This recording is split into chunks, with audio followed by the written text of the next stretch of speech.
Reporting on the games you love by people who love to game. The MMO Reporter Network. So late. I wanted to give you guys a special heads up. This talk is profane. It does have profanity in it.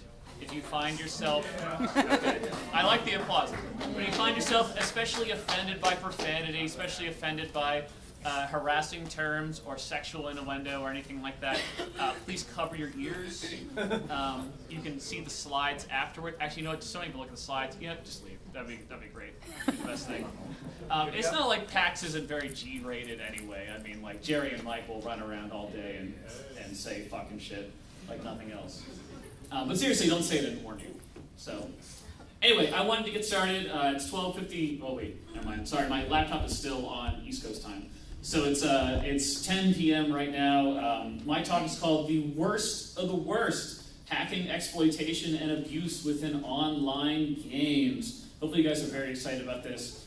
I want to talk a little bit about myself really first. So, I have a strong background in nasty game activities. I have banned many thousands of players. How many thousands? My conservative estimate is 45,000 actual players that I've banned. Wow.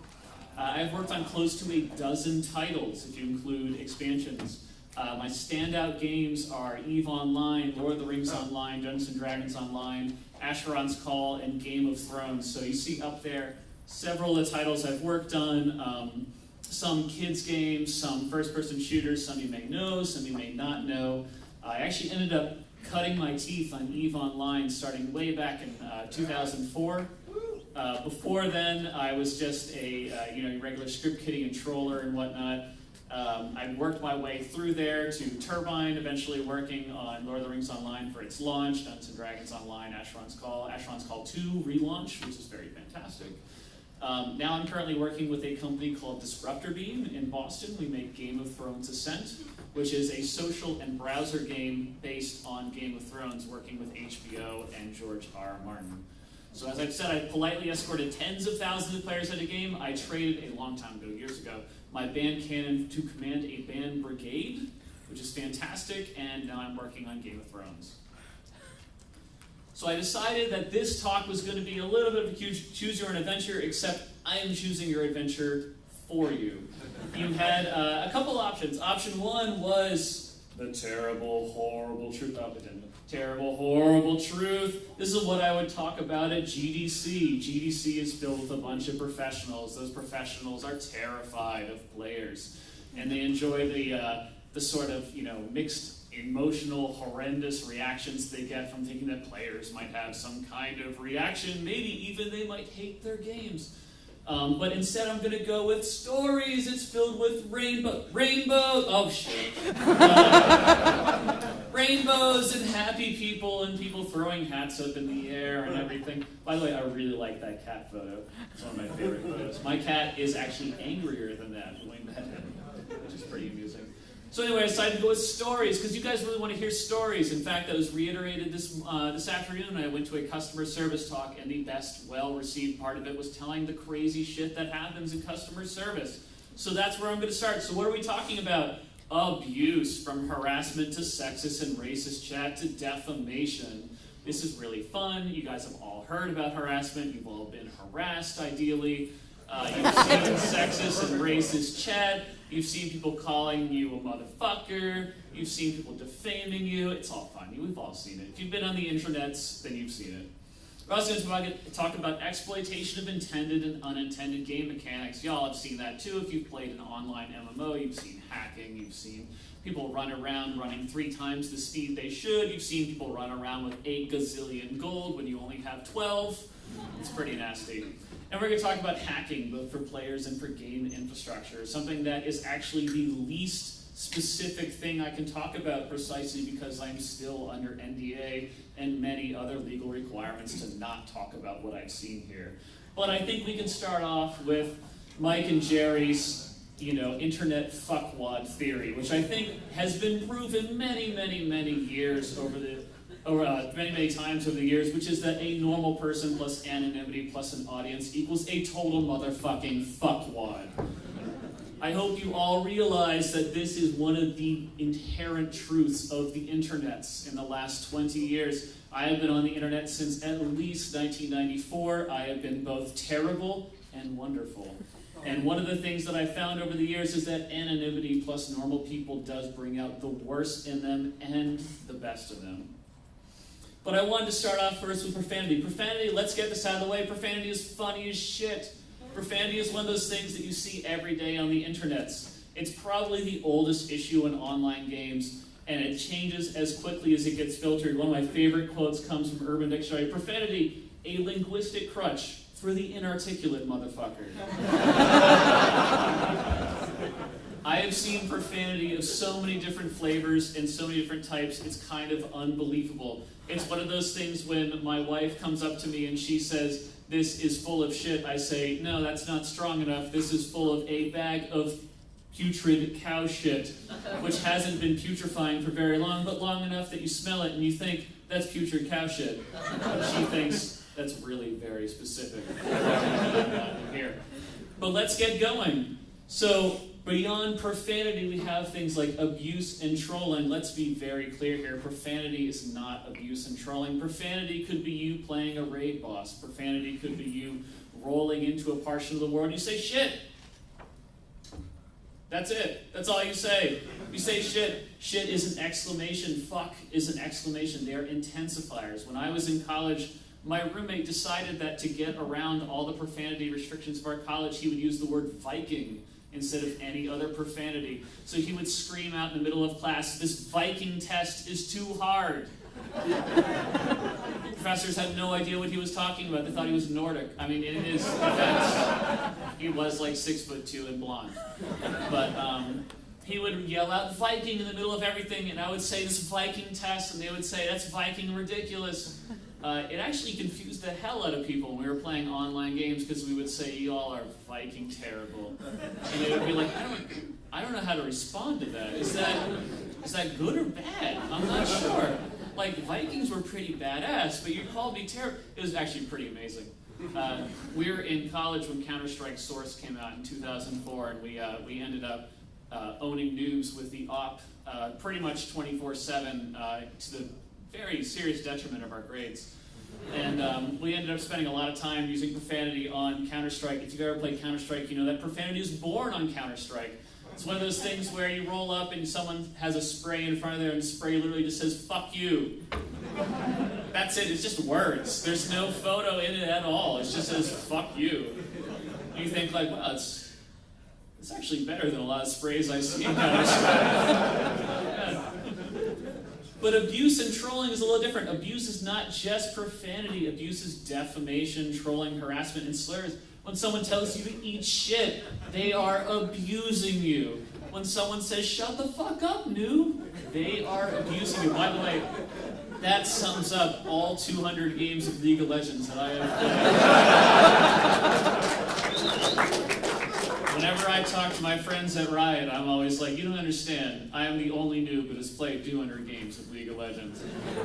They take a look at my record and they're like, "You are terrible."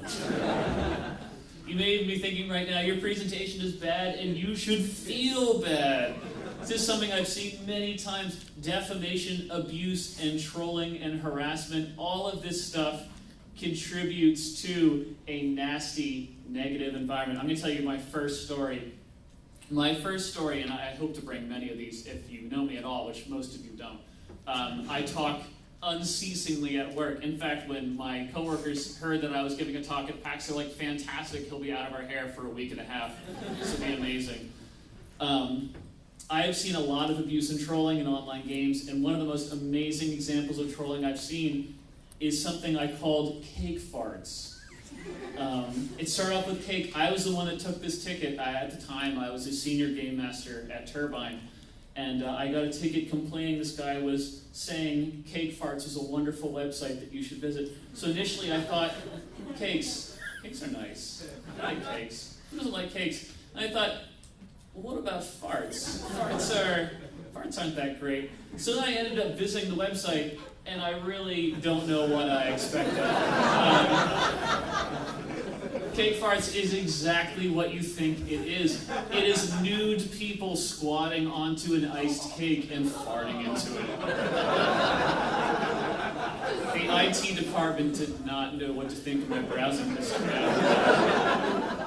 At the time, Turbine was 200-300 people. Our IT department was significant, and they learned a long time ago to stop patrolling what we viewed. When someone would roll through and they would join into one of our major player hubs and they would say, "Hey everyone, check out Cake Farts. It's amazing, it's about cakes. You'll love it." Players would go in and take a look at Cake Farts and they'd be like, I just don't know if I'm being abused or not. It's unclear. There is a cake, but there is also a naked man farting into it. I'm not sure. By the way, if you're checking it right now, I think the domain lapsed, so you might be able to buy it right now.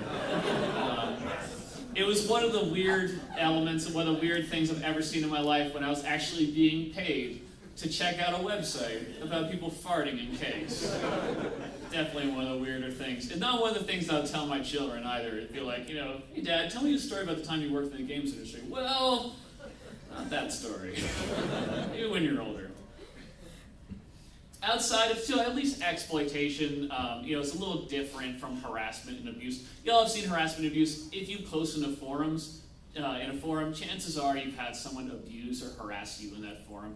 You know what it means. You log into any online game, someone rolls in there and says, "You fucking suck." You're being abused. And what's really the most unfortunate thing about that is that you end up adopting that persona later on towards people that come towards you and they are new or there's someone who doesn't understand the rules of your community. And you say, "You know what? Fuck you. You don't understand what this is like. This is a forum. We have rules. You have to be rude to each other here. How dare you come in with your politeness and your, not understanding what's going on." But exploitation and bugs takes us like a little deeper in. If you think of things as an onion, this is a very Shrek reference right here. If you think of things as an onion, exploitation is the second layer of the onion. Harassment, profanity, that's the first layer. Exploitation is more like, this is where I get my jollies off, as one of the guys who gets to deal with exploitation and bugs. Exploitation is really abusive game code resulting in unexpected behavior. I like that phrase, by the way, unexpected behavior. Usually for a player's benefit or gain. One of the most common things people say, "Well, I only did it a little." I can't tell you how many times I've been working on an online game and I have had one of my players say, "But I only did it a little." One of the stories was we had an infinite XP exploit in one of the games I used to manage. You could run a single quest as many times as you wanted as long as you knew where to quit it and retry it. Basically, you get the rewards, but it wouldn't count as being completed, so you can complete it again.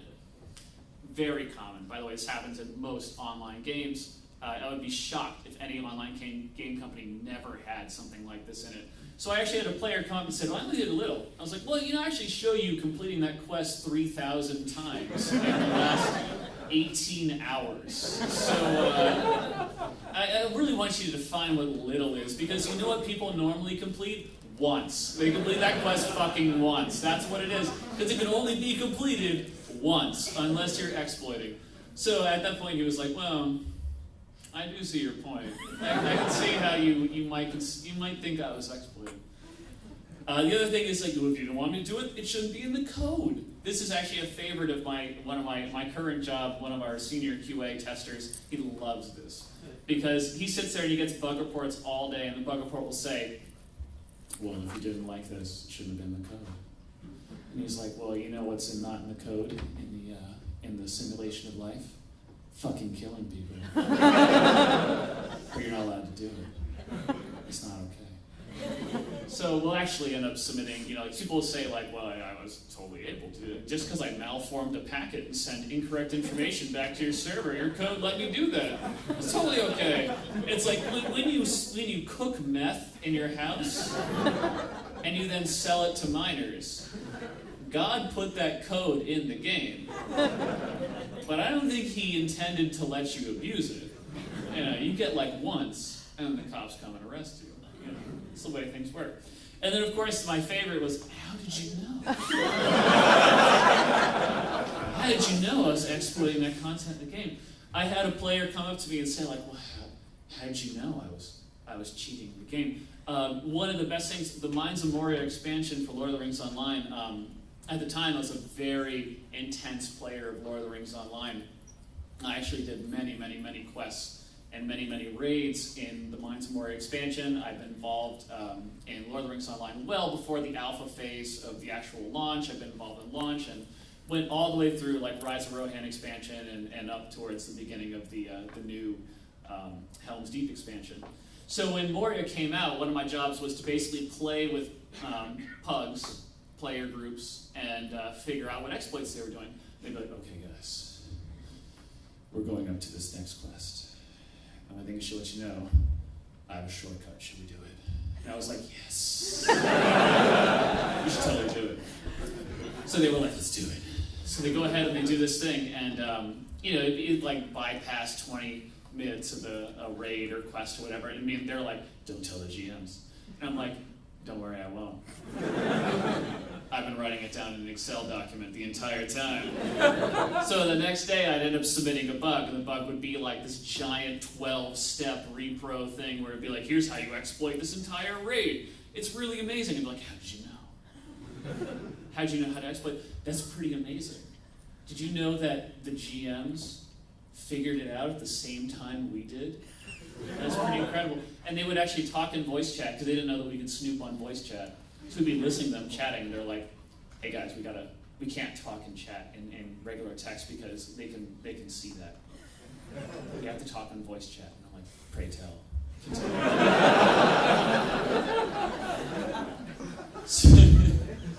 So the next morning, like a bunch of us are doing it too, because like we're playing our games. One thing you guys might not know about customer service is that when you're in customer service or support or whatever, you're always actually playing your games. So it's actually one of the few teams that like your job is playing the game, figuring out what people do. We're actually your biggest advocates within, usually your biggest advocates within online games, because we're the ones that go over to developers and we're like, shit's fucking broke, okay? Like, QA tells you it's broke. I'm telling you, I ran it last night, and players are mad.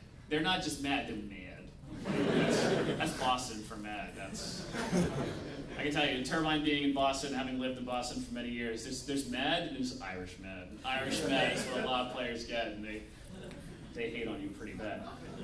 So anyway, one of the favorite examples was, say you have a nice ecosystem here. The ecosystem is the world, it's Earth, it's very nice and stable. This is you exploiting. You're the fucking sun right here, okay? So normally the entire ecosystem of all online games are the Earth. That is literally your account right there, is the sun. And they'd be like, well, I don't understand. I only did it a little, and I don't really know how you knew it was me. And I'm like, well, it could be because you were 97% of all quest completions in the last 24 hours. on your one account. And the great thing, too, is they would send an appeal after that, and they'd be like, you send them all this info. You send them basically an Excel spreadsheet that's like, hey, here's a pivot table. Here's all the people who are normal. This giant bar is you. And they're like, well, I disagree with that. I think you should let me back in the game. I was just being a clever player. And I'm like, you are a clever player. You're still banned, though. One thing you guys may not hear much about, because like all the other stuff is pretty much in the game, fraud and chargebacks. This is one of my favorite pet peeves. I actually ran the fraud and chargeback team for 2.5 years at Warner Brothers. And really, fraud and chargebacks exist for one reason, and that's if your credit card gets stolen, you can call it Visa or MasterCard. Visa or MasterCard would be like, okay, we'll refund you the money, and then we'll go penalize the merchant, because the merchant's the one that allowed a fraudulent credit card transaction to go through. This is really painful for video game customers, because in any industry this isn't done. Like, you go to Amazon, you order a TV, Amazon's like, oh, we'll ship you a TV. Oh, wait. You said your credit card name was Jonathan Blow, and your name is Janet. That's not correct. Yeah. And they won't ship you the TV, except that when you play an online game, you get your stuff instantaneously. So what it's come down to is you nerf someone's class and they charge back everything. I have seen people charge back $1,500 of purchases over 3 years because we nerfed their pants. That's good. We turned their pants from an uber-killing, dwarf-slaying machine into something that is best used for hauling rocks around. And in response, they decided that they were going to charge back all $500 or $1,000 or $1,500. Sometimes it's legit. I actually ended up calling a guy one time because he ended up charging back $1,300. Now consider this. Consider what you spend $1,300 on. You spend $1,300 on a new computer. You spend $1,300 on a nice vacation. Or if you are an 8-year-old child, you spend $1,300 on potions because you are terrible at playing a video game. So I called up this father, and this father was like, I ended up charging back those charges. I'm really sorry. He was actually really contrite. He's like, I'm really sorry. The problem is, my wife will actually slaughter me if she finds out that I end up spending $1,300 on a video game in a month. And I was like, I understand, what happened? He's like, well, my 8-year-old, he hasn't really hit the money section of his textbook yet. So he doesn't really understand the concept of money yet. So he thought $20 was charged just $20, like that $20 was all you had to pay forever. And that's it, $20, that's it. And he's like, I don't think it really occurred to him that $20 could snowball into $1,300 when you did it 650 times. So I ended up refunding him his money, but a lot of people, I had a guy who came in, and I think you guys will appreciate this. A guy who came in and he lent his fiancée his credit card. And then he decided that he was going to charge back all the charges on his fiancée credit card because I was obviously too dumb to realize that he'd lent his fiancée his credit card. So I figured it out, and I said, that's fine, you can charge back your money, but I will ban every single one of your accounts, including your fiancé's account. And he was like, whoa. I don't care if you ban my account. I know that for $500 is what he was charging back. For $500, I'm okay with getting my account banned. But if you ban my fiancé's account, I'm not getting married next year. So I was like, that's unfortunate because your credit card's on both accounts, and I'm going to have to ban both of them. And he was like, well, I can't allow that. That's not right, because do you want to ruin a marriage? And I was like, well, I do, actually. If it's $500 back to me, maybe. I'm not sure. So I actually caught him in email where he was like, oh, I totally authorized my girlfriend to have, or my fiancée to have my credit card on my account. And I ended up sending that back to his bank. I was like, hey, guess what? How's it going, MasterCard? This guy has totally been scamming you this entire time, saying that he didn't make these charges, but in reality, he gave his girlfriend or his fiancee's credit card. And you should probably shut this down. So he actually ended up getting his credit card canceled, which I felt a little bad about. And then I went home and slept on it, and I was like, no, I don't feel that bad about it. This guy totally deserved it. But this is really one of the things that you probably won't hear about that often in online games, but it's actually a big problem. I was actually talking to one of the guys from Kickside. They ended up running a program. They started seeing these types of issues. Like, I've seen this all the time. Fraud and chargebacks are nasty. I highly encourage you to not do them, because someone like myself will be on the other end. It just creates a giant pain in the ass for us. It hurts a lot. You will end up unhappy because your account will be banned. I will end up unhappy because I spent 2 hours on your case. The developer will be unhappy because they lost money. Everyone's unhappy. The bank, I say the bank's not happy, the bank doesn't give a shit. Let's be honest about this. The bank gets their money no matter what. The only company, and you guys will hate this, but the only company that actually benefits the merchant is PayPal. PayPal is awful for you as a consumer. PayPal is my best buddy as a merchant. It's amazing. I'm like, this item was totally delivered. And they're like, you know what? I believe you. We're not giving the money back to the player. And I'm like, fucking right you are. That's right. They totally bought that. I love you guys. And meanwhile, Visa and MasterCard are like, we don't know what an online game is. So I'm not sure that we can refund you, but we're totally giving you the money back. We're just going to shaft this consumer instead, or shaft the merchant instead. Anyway, on top of that, hacking. Hacking's fun. Oh, man.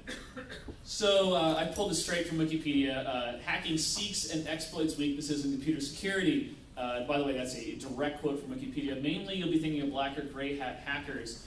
Black hat hackers, which I was from the period of 1994 to 1998. when I was a child. Just want to point that out there. I was not 18. I was under 18. I turned 18 in 1998, which is why I stopped, and you'll never hear about it. Black and gray hat hackers love to do things like boot you offline. If you're old enough to remember things like AOL 95, AOL did not parse HTML. It was pretty amusing, so you could bomb someone with HTML and knock them offline. You could spam chat channels. You could, I can't even tell you how many times I dropped literal ASCII macros of spam into chat channels just because I was 13 and really dumb. And it was pretty amazing. But hacking is gone really more sophisticated these days. Infrastructure hacking, which is physical and virtual infrastructure of a company. When you think about like Sony getting hacked, that was the infrastructure hack. Personal, when they actually access your information, they find out your stuff. Personal stuff is caused by compromised lists of usernames and passwords or friendly hacks. I had a player who was, and I feel really bad about this is not a funny story. He was 14, he was actually groomed by a 30-year-old, so that the 30-year-old could eventually like pose to become their friend and actually ended up chatting with them, having a great time with them, having good conversations. Ended up actually sharing account information, not the 30-year-old to the 14-year-old, but 14 to the 30-year-old. The 14-year-old thought this was their best friend, and they had a great time. The 30-year-old just one day just logged in and stole all their stuff. Everything. Transferred it off the 14-year-old's account to the 30-year-old's account. 14-year-old was devastated. Just devastated. Actually ended up opening a ticket. Since that was one of my specialties, I took the ticket and found out what was going on, and I was like, you know what, this is disgusting, is what it is. Like, you're sitting here manipulating a 14-year-old child, and you're a 30-year-old man. This is just absolutely disgusting. So I ended up banning the 30-year-old child. He had the nerve, a 30-year-old child, yeah, 30-year-old man. He had the nerve to appeal the suspension. He's like, you can't prove I did it. I was like, oh, really? So the time that your individual IP, which I, by the way, have Google Maps to your house, nice Subaru, wasn't you. And it was the same IP address you've been using for like the last, I don't know, like 4 years. You know, you're going to pretend someone hacked into your home computer just to hack into a 14-year-old's machine to steal all their stuff, transfer it to your account? No. So it's really kind of distressing. What's even more distressing, though, is that, I don't know if you guys have ever heard about the RockU compromise. It happened about in 2010. RockU was a social games company, and they stored 31 million passwords in clear text. They were compromised, and from that, a security company called Imperva was logged into the Pirate Bay for the 2 hours that it was actually available on the Pirate Bay, downloaded all 31 million passwords and usernames. And they found out, guess what? The 5 most common passwords. I want to hear, raise your hand if you think you know what the most common password is. Sex. Nope. Password. Nope. Password 1? Yeah. Nope. 1, 2, 3, 4, 5. That's it. 1, 2, 3, 4, 5. It's on the list. Fucking 0.8% of everyone had that password. 1, 2, 3, 4, 5. Change your luggage. Goddamn. Like, that's. I couldn't believe it when I heard it. I was like, this is unbelievable. I could not believe that people had 1, 2, 3, 4, 5. You know what the second most common password was? 1, 2, 3, 4, 5, 6, 7, 8. No, 1, 2, 3, 4, 5, 6 was the most common, second most common password, followed by 1, 2, 3, 4, 5, 6, 7, and the super complicated 1, 2, 3, 4, 5, 6, 7, 8. 2.4% of everyone in the Imperva password compromise had one of those 4 passwords. You know what that means? That means that you don't even have to guess. You basically just have one of those 4, or all 4 of those passwords, and you will get 1 out of 25 accounts. Someone in this room right now is changing their password.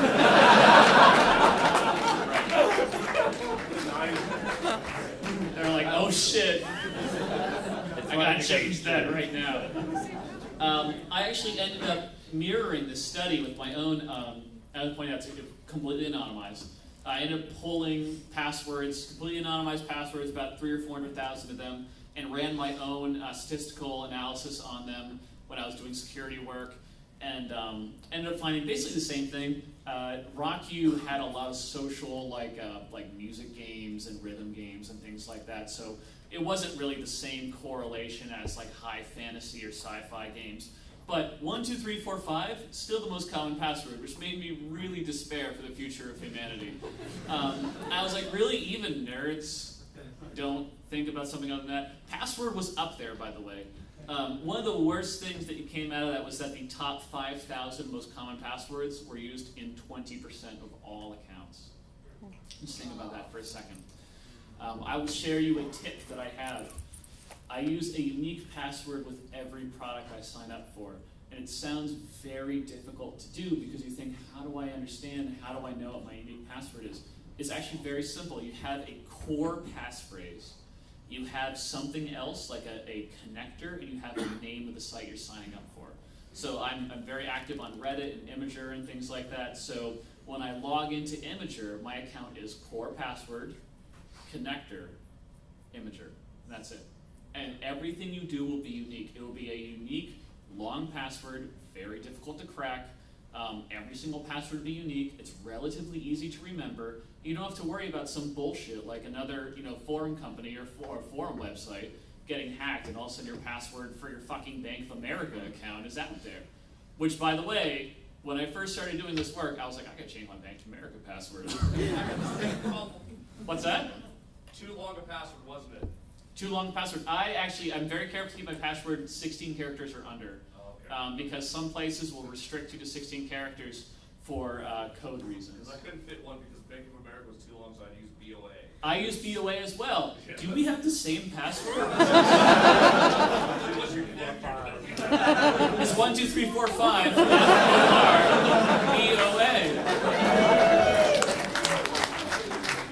How much money do you have in your account? Negative 20K. Oh shit! Don't log into mine. I just hit the bar today, though, so it's going to be considerably lower. I haven't expensed any of my costs yet, so we'll see if my CEO accepts any of my expenses.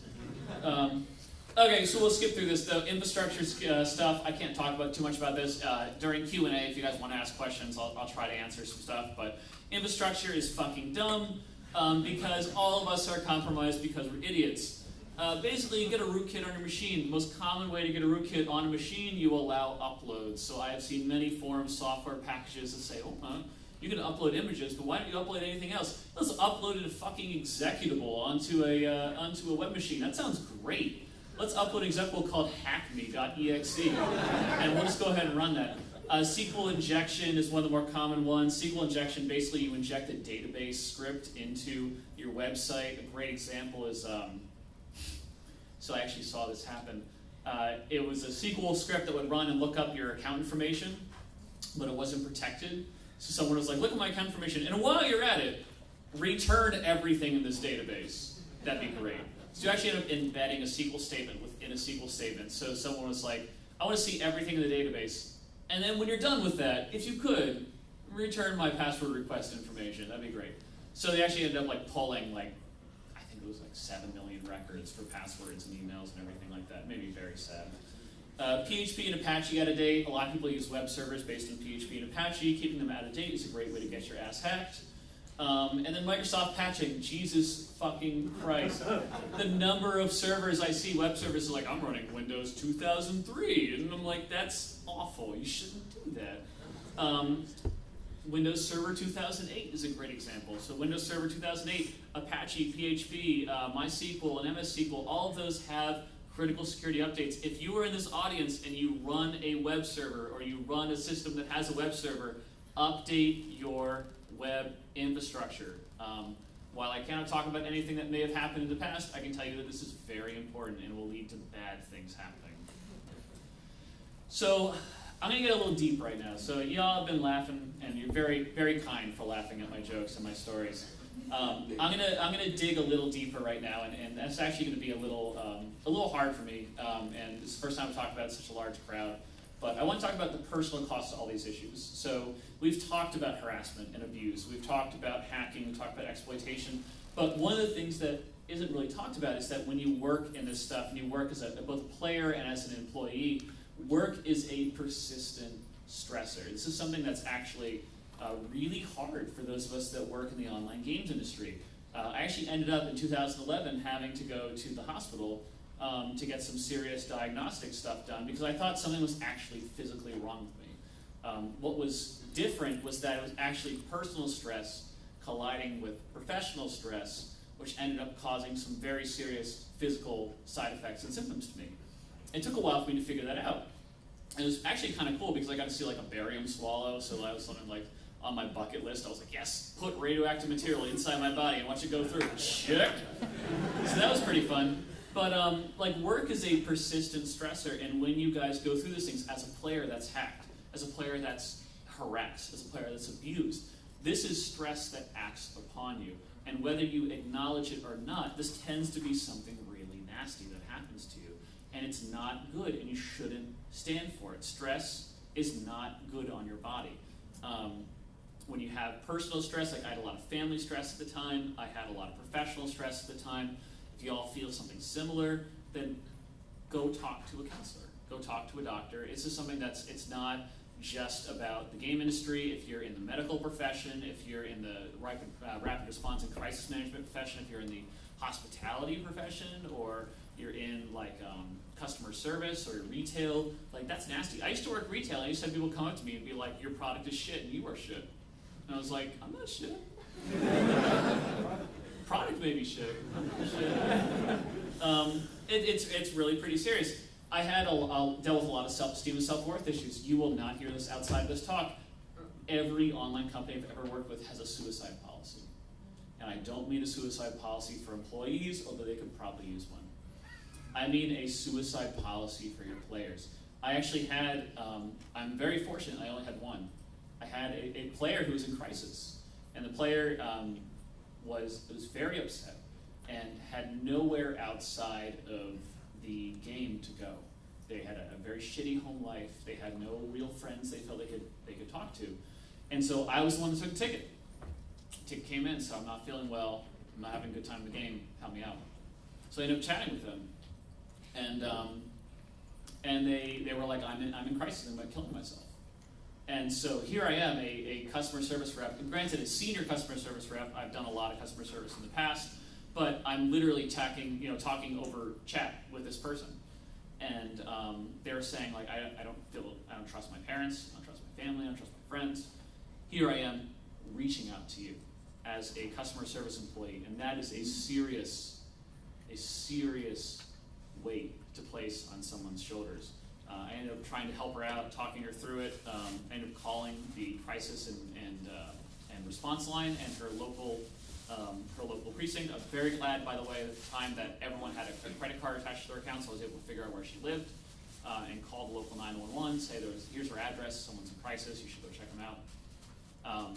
The problem was that our policy at the time was to ban them after you were done helping them, because what they needed was they needed intervention outside of what we could offer them. I am not a licensed counselor. I do have crisis management experience, and I do have a lot of personal experience. Like I'm CPR certified, I'm AED certified, I'm first aid certified. I did a lot of first responder certification later on when I was younger. But that doesn't mean you're a counselor. It doesn't mean you can help people out. So our policy was always like, help them out as much as you can, and then ban them, because they don't need the game right now. They need family, they need help, they need professional help. So I don't actually know what happened to her. She never came back in the game again. And I like to think that she left the game and she never came back because she was getting help. But I don't know. She was half the country away. And I've talked to a bunch of people in the industry about this, and it's, like I said, it's something that every online game company has. You will not hear it outside of this talk. This is the deepest, nastiest part of being an online game representative. And when you talk about exploitation and hacking and harassment and abuse, those are all separated. They have an enemy. The enemy is someone that you can take action on.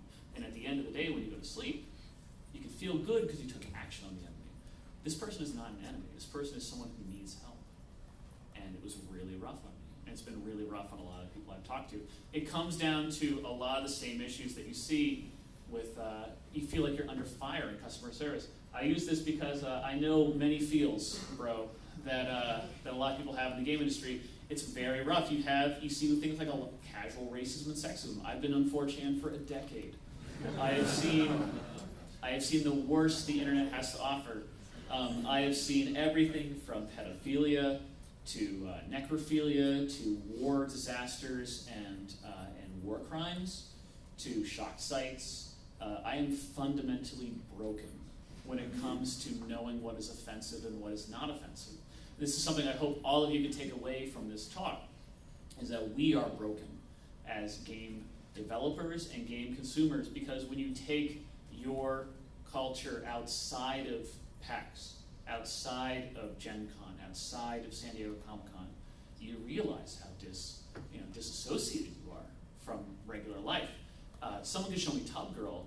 I can't tell you how many lemon parties I've been to.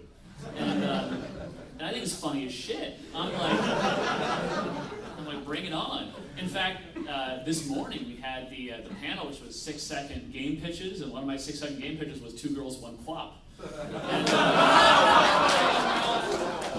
the way I pitched it was, it's QWOP plus 1 special button. And everyone thought that was funny as shit. Everyone was like, that's great. That would sell. Like, you can put that on the App Store. Not the Apple App Store. But the Android App Store, definitely. They don't even have a review process. It's later on when they're like, there are boobs in this game? No wonder it's selling so well. But casual racism and sexism is a big deal. It's actually, it comes along with self-esteem and self-worth issues. It comes along with depression. I can't tell you how many of my coworkers have dealt with depression, have dealt with stress, have dealt with things like crunch. I'm very lucky in that I work in online games because everything is crunch. Welcome to online games. Every day is a release day, especially when you work in operations like I did, where on average you would have 9 projects running. And chances are good that 2 or 3 days out of your 5-day work week, something would be released. And so you end up having you're perpetually in crunch, and you end up getting depressed without knowing it, which is really weird. I'm very lucky in that I've never been depressed. I've been really stressed, but I've never faced depression. So my friends have. We're very lucky that we had a really good insurance program and a really good counseling program. But it all contributes to things like industry churn. Y'all wonder why people leave this industry? Because it's fucking hard. It's unbelievably hard. When you want to talk about why people make online games, I take a look at Bethesda making Elder Scrolls Online, and I'm like, good luck. And it's not tongue-in-cheek. I actually wish them the best of luck because it is one of the most difficult things you can do in this industry. Working with you guys, and that's not a dig towards our players. You all have an absolute expectation, and you should demand quality from your game developers. But it is really hard for us to deliver on that because sometimes we're underfunded, sometimes we're hurting, sometimes we have other projects we're working on, sometimes we just can't deliver on what we want to deliver for you guys, and it's rough. You see industry churn, but that's not to say there isn't a bright other side of that. One of the things I always tell my new employees, I run a support team in addition to all my other work. There's always someone else on the other side of the computer. I want you to take this back after this talk. Whenever you harass someone, there's someone else on the other side of the computer. They may be total fucktards, but they are worthy of some small modicum of respect after you harass them. Devs and players, 2 sides, same coin. I put that in there just to let you guys know that I'm one of you. I have played video games forever. I have been involved in game industry, game development for a decade now.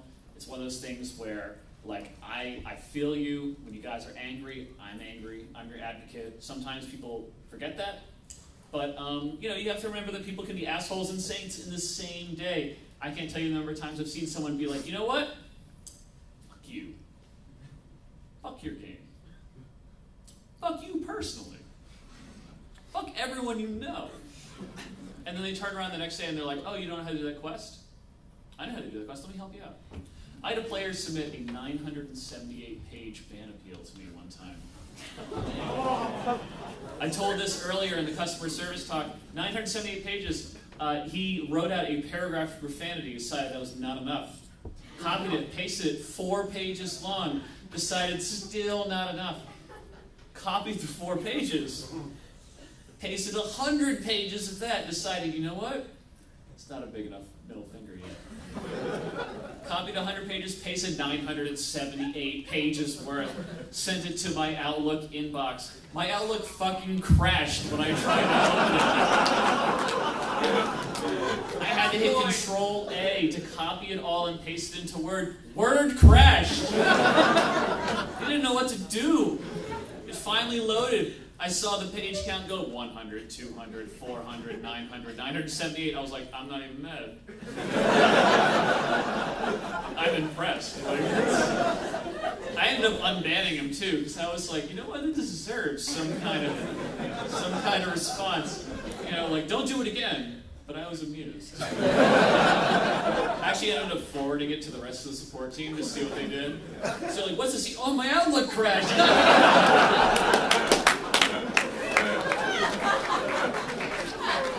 These are the same guys that are like really passionate in your community. They just get really, you know, invested in it. It's really funny as hell when they come through. I ended up having, so one time, one thing you guys may not know is that we sleep. I know, it's lies. So you'll have to ask Sapiens, the community manager for Lord of the Rings Online. He'll tell you a very different version of the story. But he went to sleep. Serafina went to sleep, another one of our community managers. I was asleep. A bunch of other people were asleep. This guy decided this was the perfect time, 2 a.m. Boston time, to post dicks. So he posted not one, not two, but 7 pages of penises on the forums. And we came in that morning. I actually got a phone call from one of my coworkers, and he was like, Alex, you gotta log into the computer. It's amazing. It's Dick Christmas. And I was like, awesome, let me check it out. So I log in and I was like, dicks everywhere. And I was like, it was very impressive too, because he didn't even deviate to boobs or anything. It was just straight dicks the entire time. And it was actually kind of classy. It was from like, you know, none of them were really crass. It was always like this nice camera angle. There was like a filter on the image. That was obviously a connoisseur, and I was like, this is pretty impressive. But it leads to the next point, which is like, your actions have consequences. That guy got banned. He didn't just get banned. We like banned his entire region. We were like, you know, I don't want any chance of this guy coming back in the game. We should like go find him and break his computer, because, you know, that's pretty impressive. It actually took like, I think 2 hours to clean up. Because we kept banning him. We came back, he posted another dick. We're like, enough! I've seen enough testicles today. I'm done. I'm just trying to have breakfast.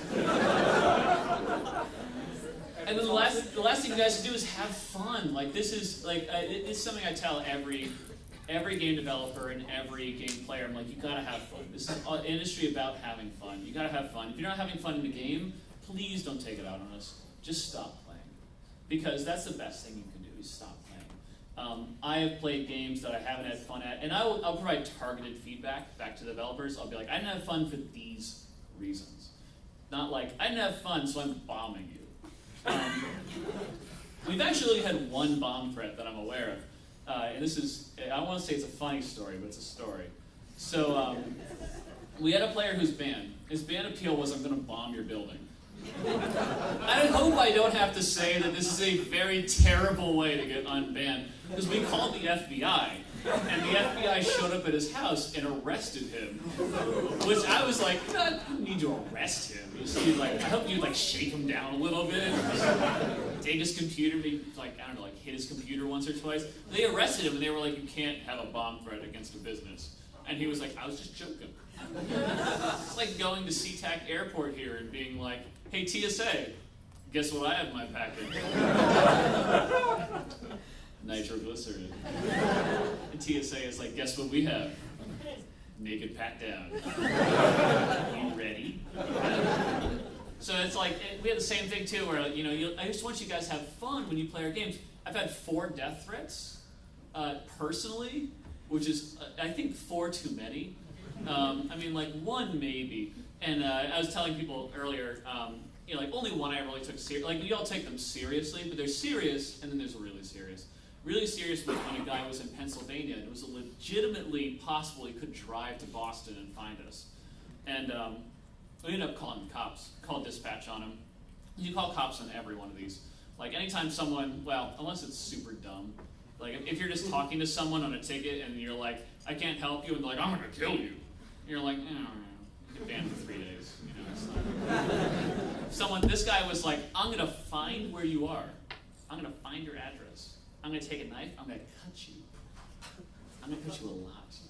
And I was like, that's a legit threat. All right. So, called the cops. Called dispatch. Dispatch was like, oh, we got a cop on the ground. Let's transfer you there.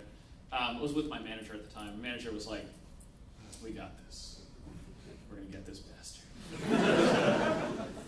Call the cops. We call one cop. It's like bumfuck Pennsylvania or something. This guy was like, who do you got? And of course, this is an idiot. Like, no one who threatens you is not an idiot. Like, anyone who does a death threat is a fucking idiot, inevitably. So it's no surprise he had a credit card on file with us with this full information. So like, his name is this, name is John Doe. He lives at 123 Fake Street. And you should go talk to him. He called us at like 2:32 p.m. And the guy was like, John Doe. I'll deal with it. And we were like, oh shit. He has a history.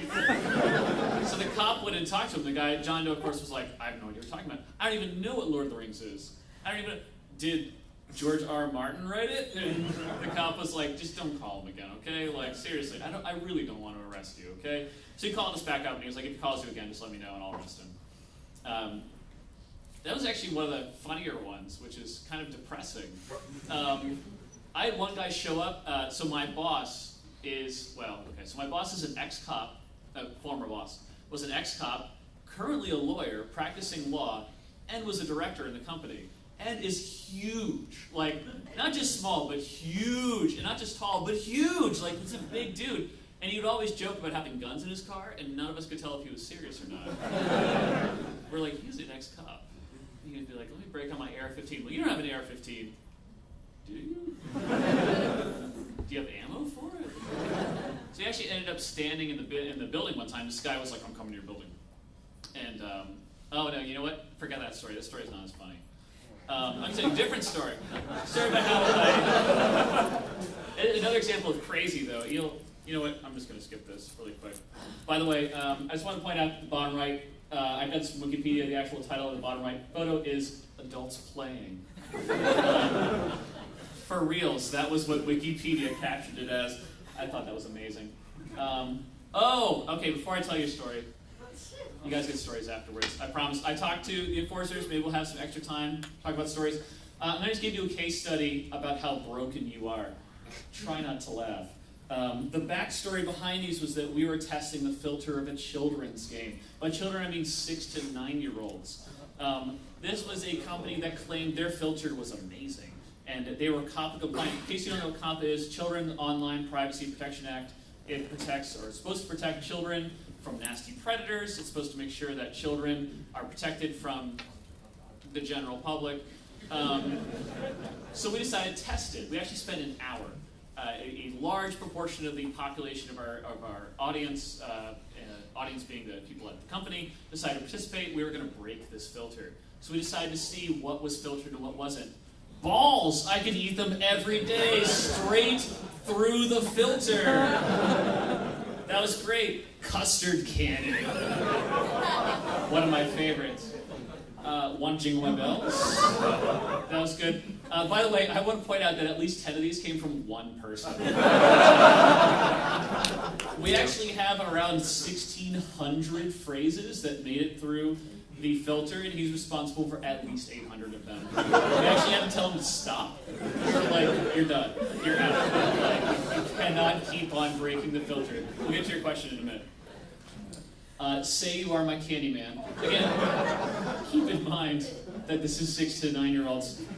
Moist, and by the way, that's a statement from one of my fellow developers. This is just a disgusting word. Like, no one will ever use moist in real conversation. That cake is delicious, not moist. I want to eat your eyeballs. Straight through the filter. Blanket drill, which when you first look at it, you're like, all right. You know, who wants to make a drill out of a blanket? And then later on, you're like, oh, I get it. Horizontal polka. When I first saw that, I came home. My wife was like, "What's going on?" I was like, "Horizontal polka." She was like, "I don't get it." Is it because I'm Polish?" And I was like, "I get it." Touch my egg roll. Pet Your Kitty, which was great, because who doesn't want to pet kitties? I mean, I don't see anything wrong with that. Pinch a Loaf, way funnier than it should be. Chest Sloppers. So that's actually a substitute for one that was called Clam Slamming, which one of my coworkers said, at least it sounds consensual. I thought that was funny as hell. I was like, I can't put that in there, but I'm glad I mentioned it. Delete your Win Systems folder. Again. 6 to 9-year-olds, they don't know what the fuck a Win Systems folder is. They're like, I don't know. This guy on the internet told me to do it. He said performance would increase. It's like your computer is definitely running faster without Windows. That's great. Heat-seeking moisture missile. Followed shortly thereafter by intercontinental ballistic heat-seeking moisture missile. What's under the sink? Again, very awful, because it was followed shortly thereafter by drink what's under the sink. And by the way, same guy. This is the guy who had like 800 things. Followed by Santa Isn't Real, which I didn't put up here because I thought that was just too awful. I was like, I can't believe you said that. I can't believe it wasn't filtered, too. He was also like, Easter Bunny deals crack, and we were like, oh, God damn, Matt, like, stop! Seriously. And then my favorite, Beef Whistle. Which I actually put on the Cards Against Humanity panel that was down there. They had the suggestions, and I was like, Beef Whistle belongs to Cards Against Humanity. As someone who plays Cards Against Humanity many times, and I'm very disappointed I didn't get the bigger, blacker box. Beef Whistle was, like, I hope that enters public vocabulary, just because actually our lead designer at my current job decided that was just too funny to keep in the talk. He was like, you can't have that in there. That thing for too long. And I was like, why? Because I want to play the Beef Whistle? And he was like, or like the Beef Ocarina. And we like high-fived across cue balls. It was pretty amazing. Anyway, so now it's time for questions and stories. I hope you guys can come up. You have any questions, stories about weird, crazy shit that's happened, enforcement. I am one of the few people who will actually tell it to you straight. The customer service talk that happened earlier today, they did tell it to you straight, but they only had like 10 minutes where they talked about the crazy shit they've seen. I love talking about the crazy shit I've seen. So please start lining up if you have any questions or stories. Meanwhile, I will regale you with my own story until you guys line up. That's a story about how, oh shit, I forgot it. I should have told it right away. I'm going straight to questions and stories. I feel awful now. It'll come to me later on. Okay, I guess maybe after this question, just a quick one. You mentioned like connectors and imagers. What do you mean by that? Like, what's that? Connectors and imagers? Oh, Reddit and imagers. So, wait a minute. Are you asking the same question? Password. Yeah. Oh, password. Jesus. Okay. I mean, Yeah, so the way it works is that if you want to have like an impervious password, of course me talking about it now makes it less impervious. But you can have a core password. Say if your password is ABCDEFG, you can then have a connector phrase, which could be like your own initials, it could be chair, it could be lamp, it's whatever you want, and then the name of the website you're signing up for. but the connector is like always unique to the site? Or just It's always the same. So like if my password is like chair, and I'm signing up for the Penny Arcade forums, then my password might be like chair4, F-O-R-P-A, for Penny Arcade. And if I want to sign up for Reddit, it might be chair4 Reddit. If I want to sign up for Meatspin, it might be like chair4. To be honest, I'm not signing up for Meatspin. I already have an account. So I guess the connector is part of your kind of master password. It's part of your password. It's basically a way to keep you building like a complex, unique password every time you use it. So that when someone compromises one database, they don't compromise your login everywhere. So like, and plus like my luggage, it's always safe. It's pretty nice. What you got? Alright, so as someone who's played EVE Online for a little while, Yes. Just given the amount of, how should I put it, player freedom allowed in that game. Yes. What do you have to do to get banned from EVE Online? Oh, that's a great question. Profanity towards a GM is a great way to get banned. The number of times I saw someone be like, we totally took that starbase, and the GM's like, you didn't. And they're like, fuck you, GM, and fuck your parents. And then it was like 4 lines, and they were like, yeah, fuck you. Like, they took time to think like, you know what? Another fuck would really bring home how dissatisfied I am. That's a great way to get banned. Hacking, great way to get banned. Also, if you abuse an exploit and not tell CCP about it, it's another great way to get banned. But really, like a lot of the social manipulation stuff, oh man, you never get banned for that. I had my entire alliance dissolve because my alliance leader had an affair with one of our alliance members, and he was like traveling across country lines to go like hang out with her and everything. So of course the logical solution to this was to kick out the entire fucking corporation that she was part of out of our alliance, thus precipitating a giant, disastrous diplomatic situation. It's pretty bad. I mean, you have to do a lot to get banned from EVE Online. I mean, you have to really screw CCP pretty bad to get banned. Even then, you might get permabanned. I'd say hacking is number 1. Number 2 is like pissing off a GM, and number 3 is probably like, I mean, if all you do is spout profanity, you'll probably get banned for a day or 2. So this actually happened to 2 of my friends, and I'm just curious how many other people it's happened to in the audience here.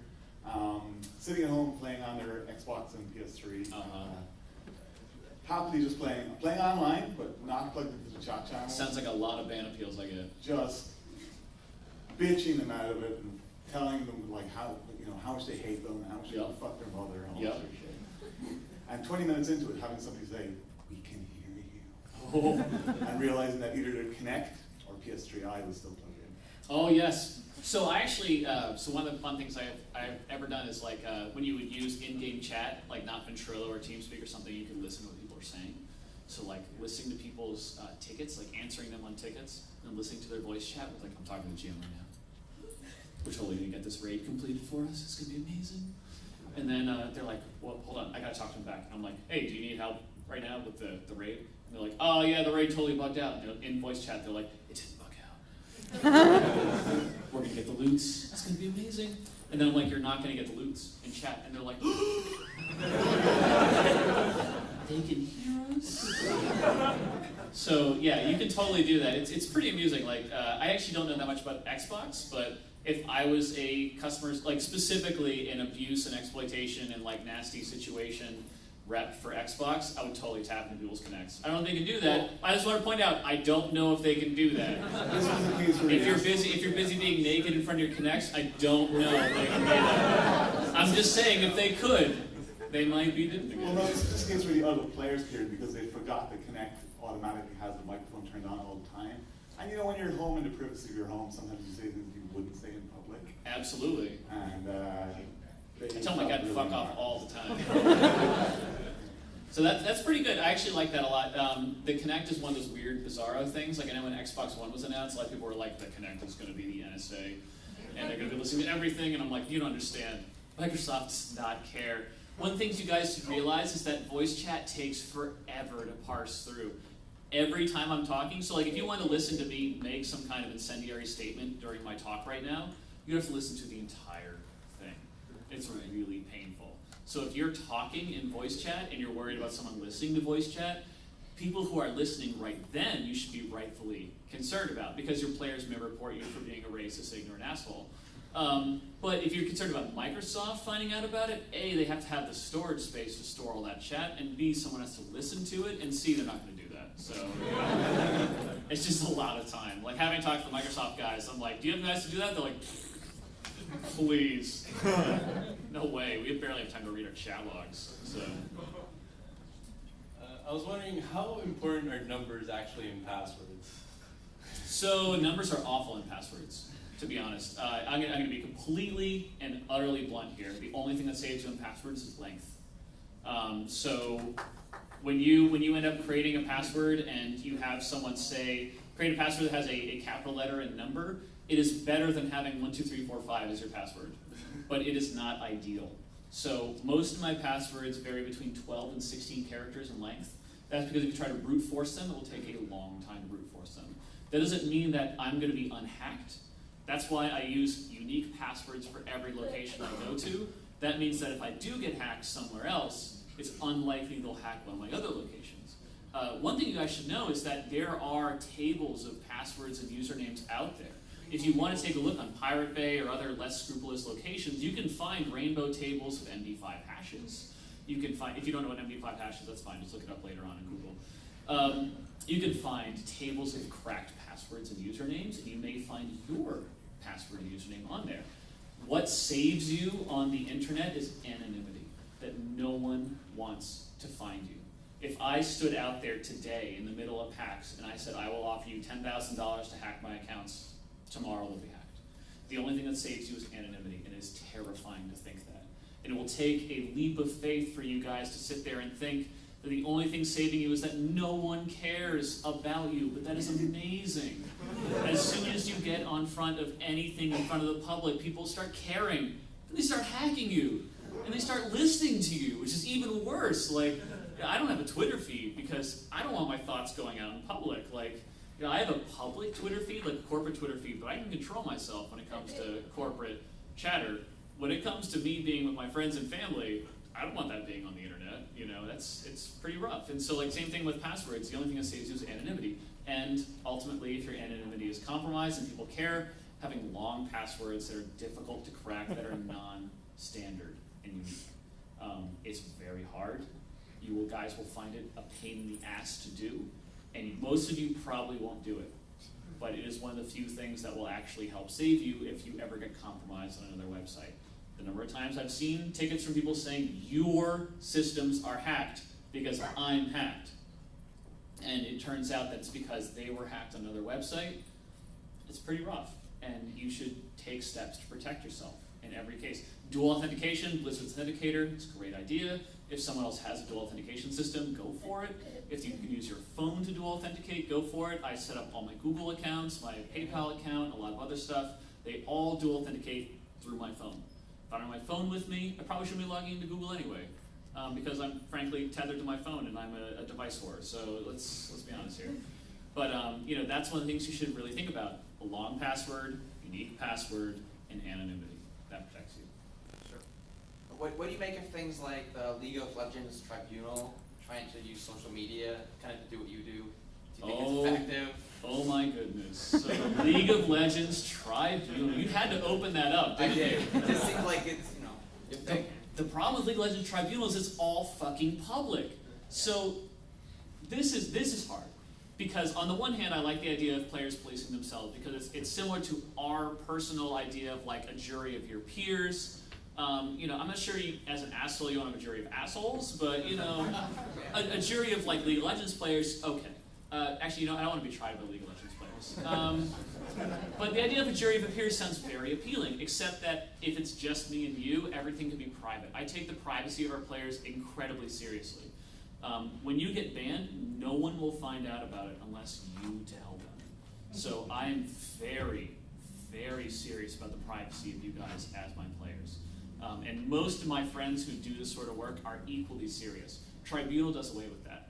Tribunal has multiple people in multiple groups talking about what you did, when you did it, and what your public action is. And while the Judge Dredd in me loves that, because I would love to go on Reddit in my forums and be like, judge, jury, and then ban them and be like, executioner. And have it be very public. That'd be great. Like, personally, I'd get my jollies off on that. I think that'd be fantastic. But as a company, you lose that person as a customer.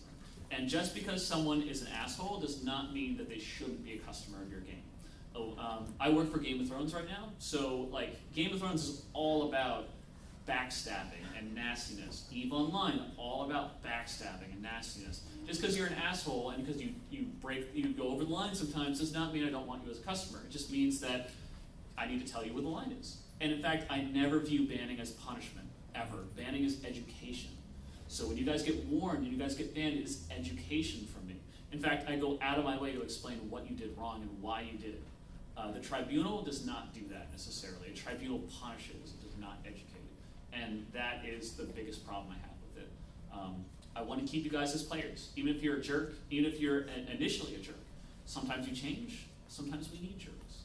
And keeping it private is a great way for you guys to save face. It's a great way for me to save face. It's a great way for you to come back and not have any judgment from your peers, and the tribunal does away with that. So on the one hand, I love the idea of like peer review and having a trial by your peers. On the other hand, it really concerns me. It concerns me that you will be forever maligned and forever made fun of by the rest of the community. Sure. Thank you. All right, my first question is, did Turbine do any listening? And if so, my father is always spouting off these ideas of what he wants to see in the game on voice chat to anybody who will spend 30 minutes to listen. Right. And then like 3 months later, it's suddenly implemented in DDO. Well, I can And tell you he's right like, now. they're listening. Like, this is the 5th time this has happened. I can tell you right now, the Dungeons & Dragons Online developers never listen, so, you know, it's just coincidence. No, it's actually one of the best things for you guys to do as players is to, like, make your voices heard. I am the associate producer for Disruptor Beam. Part of my job is prioritizing what we develop and why, and a big part of that is listening to what the community has to offer. I can tell you for certain that Turbine absolutely listens to the community, and absolutely listens to what people are concerned about. The community management team there is fantastic. They are seriously concerned. Amanda Garreau is the community manager for DDO. She's amazing. Her and I go back, way, way back, and she absolutely gives a shit about the community. And the Aaron Campbell's the new executive producer there. He gives like maybe even 4 shits about the community. It's pretty impressive. That's like 2 chains. 2 chains sometimes comes out with like 3 chains, and that's when you're like, wow, it's a great concert. But yeah, so they do care. Voice chat, not so much. Forum posts, like if your father is bitching on voice chat, not just that your father's bitching, but I mean, if your father is complaining on voice chat, it probably means other players are complaining about it as well, and if they are, it's probably on the forums, means it's being rolled up. Every day I listen to player feedback, every day I see ticket volumes, every day I see forum posts, and I get like barometers on the temperature of the community. All of that comes back to the developers, and they all incorporate that into the game, because if you guys aren't happy, we're not making money, and we're not happy. And frankly, like, making money is not even the most important thing for us. We want you guys to be happy so we can make games, because I know a lot of indie developers out there who aren't even giving a shit about making money. They just want to make a cool game that you guys love, which is fantastic. And I hope that you guys continue to do that, continue to bring it up. Tell your father to go ahead and post in the forums. Forums are a lot easier. He's dyslexic, so that's not happening. Maybe you can post in the forums for him. I don't know. But definitely that's a good way to make it. He also uses big words. And confuses people. What's up? Not too much. I was wondering if you had an all-time favorite game exploit. Oh, yes, I do actually. Landed in the ground. Like, well, how many more buckets are there? Turns out when we had AC leakage, our landlord decided to throw buckets up instead of fixing the leak. So we didn't know how many, but we still don't know how many buckets there were. We had one, which fell through. I came in the next day, and there was still like soggy floor tiles all over the ground, and I was like, wow, it was a big bucket. Like, I'm impressed. That's, wow. And it ruined like 7 computers. It was pretty amazing. Well, a bucket full of water fell on computers. What do you expect? Like, 7? yeah, it was pretty impressive. But it was funny as hell, too. And that's actually, if you ever talk to someone from Turbine, just talk to them about the bucket incident, like the bucket through the ceiling, and they'll be like, we never knew how many buckets there were. It's unknown. Actually, after we moved out of that space, the roof collapsed, which was pretty amusing, because we were like, wow, I'm really glad we moved. It was like that winter, like snow collapsed the roof, and we're like, wow, that would have been like 12 computers. It's like 3 buckets. That's amazing. So yes, sorry, I can't tell you any more detail about the exploit. Yeah, for sure. Or I have to kill you. Sorry. I ban you from life. Thanks. Last question. Okay, last question. Sorry. Okay, this is more of a comment. I just want to say how important the patching really is. Because patching your systems is really key. I work on a search engine, and people that don't even care about your game will find you. Because exploits and things are just like a few clicks away. So it's just extremely important. If you work in the online games industry or work in any industry that has any kind of infrastructure, please maintain your patching, because like I've said, this is pretty awful. Just don't do it. Okay, so that was a comment. Okay, so one more question. Come on, man. Or just more, you've been stalling on your story that you said you were going to read back. I forgot it. All right, I'll tell you another story. Okay, it'll be like 3 minutes. Okay, 3 minutes for the story. 3 minutes for the story. Okay. So so we shit. I need to find an appropriate story now. Another 3 minutes. You're only 18 minutes over so far. I count 19 actually. Oh, okay. So a good story. I know you guys like stories. So I had a guy call up account support. This was before I wasn't in charge of account support, but account support was all on the phones. And that's my phone image, by the way. Oh. So he called up account support. He was on the phone for 45 minutes. 45 minutes of abusing our account support representative. Our account support representative didn't know what to do. She just put him on mute and speaker. So we're all like, wow, this guy's going.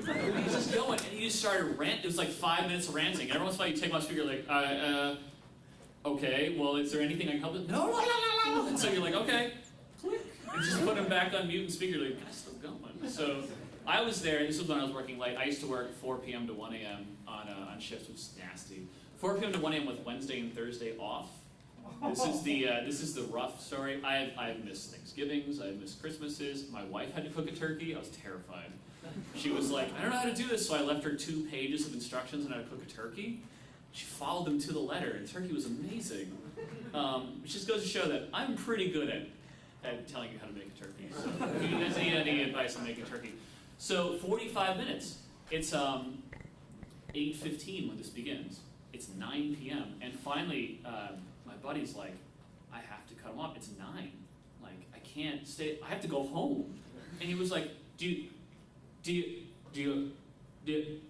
okay, bye. Just hangs up. And I called back and he was like, phones are off.